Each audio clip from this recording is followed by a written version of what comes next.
Man, King of Mind, Body, and Circumstance, by James Allen. Chapter-03. Habit, its Slavery, and its Freedom. Man is subject to the law of habit. Is he then free? Yes, he is free. Man did not make life and its laws. They are eternal. He finds himself involved in them, and he can understand and obey them.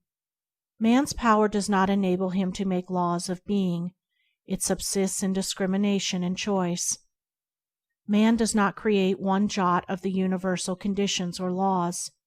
They are the essential principles of things, and are neither made nor unmade. He discovers, not makes them.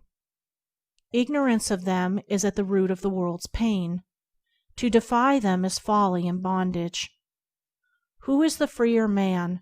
The thief who defies the laws of his country, or the honest citizen who obeys them?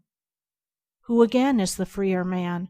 The fool who thinks he can live as he likes, or the wise man who chooses to do only that which is right? Man is, in the nature of things, a being of habit, and this he cannot alter. But he can alter his habits. He cannot alter the law of his nature, but he can adapt his nature to the law.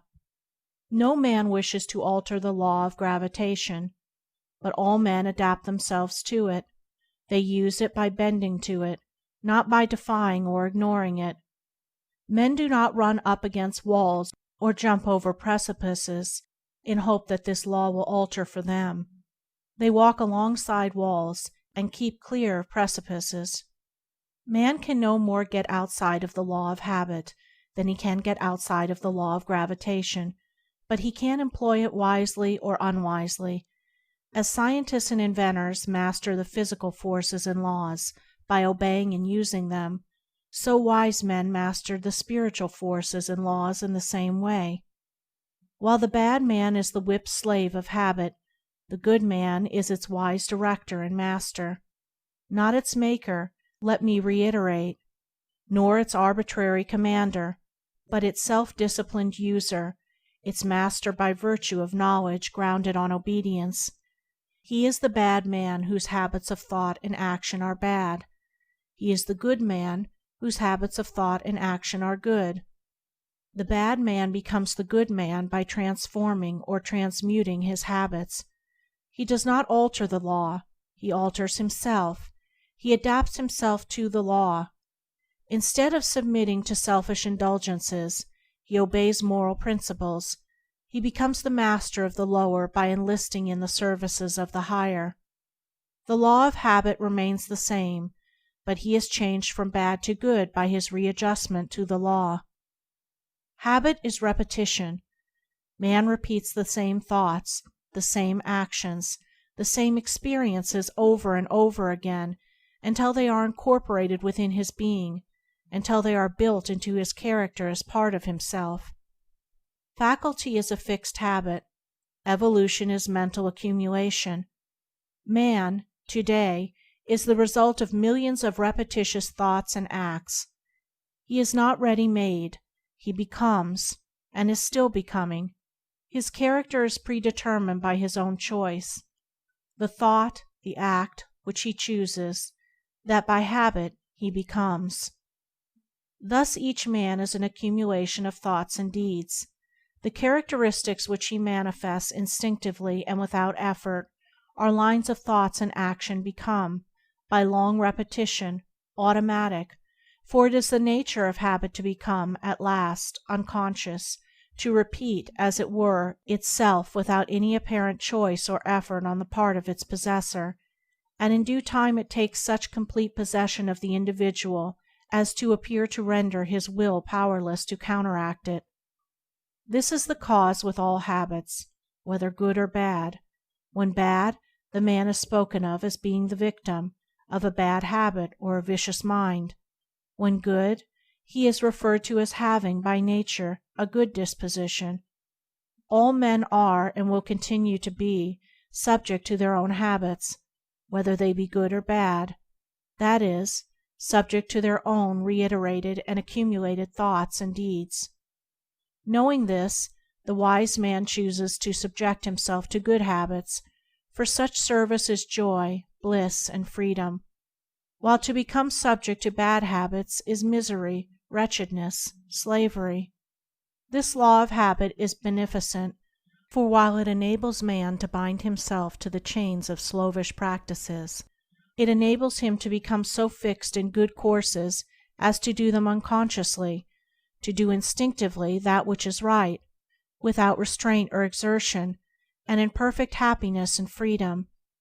Observing this automatism in life, men have denied the existence of will or freedom on man's part. They speak of him as being born, good or bad, and regard him as the helpless instrument of blind forces. It is true that man is the instrument of mental forces, or to be more accurate, he is those forces, but they are not blind, and he can direct them, and redirect them into new channels. In a word, he can take himself in hand and reconstruct his habits, for though it is also true that he is born with a given character, that character is the product of numberless lives during which it has been slowly built up by choice and effort, and in this life it will be considerably modified by new experiences. No matter how apparently helpless a man has become under the tyranny of a bad habit or a bad characteristic, they are essentially the same. He can, so long as sanity remains, break away from it and become free, replacing it by its opposite good habit, and when the good possesses him as the bad formerly did, there will be neither wish nor need to break from that, for its dominance will be perennial happiness and not perpetual misery. That which a man has formed within himself he can break up and reform when he so wishes and wills, and a man does not wish to abandon a bad habit so long as he regards it as pleasurable. It is when it assumes a painful tyranny over him that he begins to look for a way to escape, and finally abandons the bad for something better. No man is helplessly bound. The very law by which he has become a self-bound slave will enable him to become a self-emancipated master. To know this, he has but to act upon it, that is, deliberately and strenuously to abandon the old lines of thought and conduct, and diligently fashion new and better lines. That he may not accomplish this in a day, in a week, a month, a year, or 5 years, should not dishearten and dismay him. Time is not required for the new repetitions to become established, and old ones to be broken up, but the law of habit is certain and infallible, and a line of effort patiently pursued and never abandoned is sure to be crowned with success, for if a bad condition, a mere negation, can become fixed and firm, how much more surely can a good condition, a positive principle, become established and powerful. A man is powerless to overcome the wrong and unhappy elements in himself only so long as he regards himself as powerless. If to the bad habit is added the thought, "I cannot," the bad habit will remain. Nothing will be overcome till the thought of powerlessness is uprooted and abolished from the mind. The great stumbling block is not the habit itself, it is the belief in the impossibility of overcoming it. How can a man overcome a bad habit so long as he is convinced that it is impossible?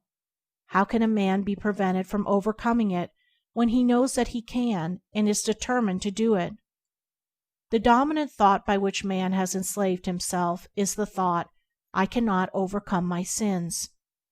Bring this thought out into the light, in all its nakedness, and it is seen to be a belief in the power of evil, with its other pole, disbelief in the power of good. For a man to say or believe that he cannot rise above wrong thinking and wrong doing is to submit to evil, is to abandon and renounce good. By such thoughts, such beliefs, man binds himself. By their opposite thoughts, opposite beliefs, he sets himself free. A changed attitude of mind changes the character, the habits, the life. Man is his own deliverer. He has brought about his thraldom. He can bring about his emancipation. All through the ages he has looked, and is still looking, for an external deliverer, but he still remains bound. The great deliverer is within. He is the Spirit of Truth, and the Spirit of Truth is the Spirit of Good, and he is in the Spirit of Good who dwells habitually in good thoughts and their effects, good actions. Man is not bound by any power outside his own wrong thoughts, and from these he can set himself free, and foremost, the enslaving thoughts from which he needs to be delivered are: I cannot rise. I cannot break away from bad habits. I cannot alter my nature. I cannot control and conquer myself. I cannot cease from sin. All these cannots have no existence in the things to which they submit. They exist only in thought. Such negotiations are bad thought habits which need to be eradicated, and in their place should be planted the positive I can, which should be tended and developed until it becomes a powerful tree of habit, bearing the good and life-giving fruit of right and happy living. Habit binds us. Habit sets us free.